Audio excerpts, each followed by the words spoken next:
Well, everywhere you go in Pocatello, it seems like there's a story about a haunting. And a great number of those stories come out of Old Town, Pocatello. So we sent our reporter Chris Cole on the haunted history tour of Old Town. He joins us now live right there in Old Town tonight. And Chris, what is it about Old Town Pocatello that brings out the spooky stories?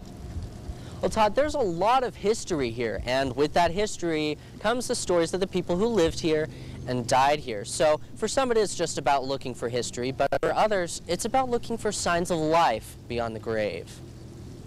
Deep in the bowels of the Hotel Yellowstone, deep in the bowels of the Hotel Yellowstone, you may hear footsteps on the floor above, but no one else is in the building. During my tour of the building, one woman took pictures with her phone and saw a face.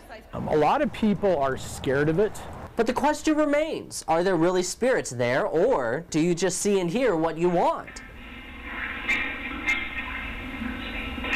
Bring in John Bryan, a founder of SPIRO-Paranormal, or the Scientific Paranormal Investigative Research Organization. He says they focus on spirits and strange happenings. We have video of things being moved on their own, moving by themselves. So I know that it happens. And he says it's not about whether you believe him, it's about your own experiences. I just finished up the haunted history tour here in Old Town Pocatello, and the cold chills I felt tonight were only from the cold evening air. I think that there are people that are just more sensitive to it. I think that most people in their lives will have an experience.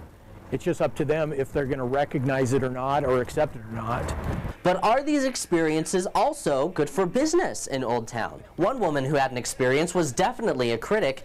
Old Town Pocatello's director, Stephanie Pelagi. It was the upper level of the Amerigo office building, and I was standing with my tour group in front of me, and I was at the top of the staircase, and there was nothing behind me, but there was someone talking to me behind me. So it was just strange enough that it just didn't feel right. Others on the tours have experienced even more strange things, but Pelagi says more people come back every year for more experiences. They sold 1,000 tickets this year. Pelagi says everyone has their own reasons for being on the tour. I think people, whether they like paranormal or they like the history, we've been able to give them a really enjoyable evening in Old Town Pocatello. And John Bryan and Spiro all say they don't intend on making believers out of everybody. It's something that happens. There's people all over the country that have their eye on Pocatello, and we just want to bring attention to it and say, hey, this is who we are and we're proud of that.